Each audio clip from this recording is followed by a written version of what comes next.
নমস্কার দর্শকবৃন্দ, আরএসটিভি লাইভে জ্যোতিষ সমাধান আমি ডক্টর আশাস্তি রাজসাদ সকল স্বাগত জানাই। আজকে শুভ জগদ্ধাত্রী পূজা, অর্থাৎ এই যে পূজার যে শুরুটা হয়েছিল, আজকে কিন্তু মোটামুটি জগদ্ধাত্রী পূজার মাধ্যমে আমাদের শক্তির যে আরাধনা, যে দেবী, সেই পূজার মোটামুটি সমাপ্তি। এই জগদ্ধাত্রীও কিন্তু মা দুর্গা পূজারই একটি রূপ বলা যায়, অর্থাৎ ইনিও শক্তির দেবী জগদ্ধাত্রী।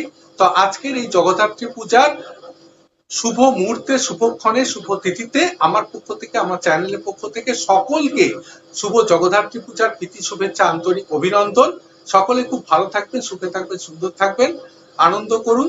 আজকে মায়ের জগদ্ধাত্রী পূজা, সকলে ভালো থাকুন। নমস্কার, ধন্যবাদ। জগতের যিনি ধাত্রী, দেবী জগদ্ধাত্রী, মা দুর্গারই আরেক রূপ। আজ শুভ জগদ্ধাত্রী পুজো।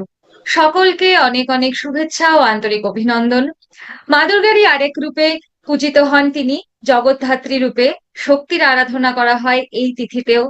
সকলের ওপর মায়ের আশীর্বাদ বর্ষিত হোক, সকলের মধ্যে মায়ের শুভ শক্তি সঞ্চারিত হোক, অশুভ শক্তিকে দমন করে সকলে মিলে যেন এই জগৎকে ধারণ করতে পারি শুভ শক্তির উপাসক রূপে। ভালো থাকুন সকলে, সুস্থ থাকুন। শুভ জগদ্ধাত্রী পুজো।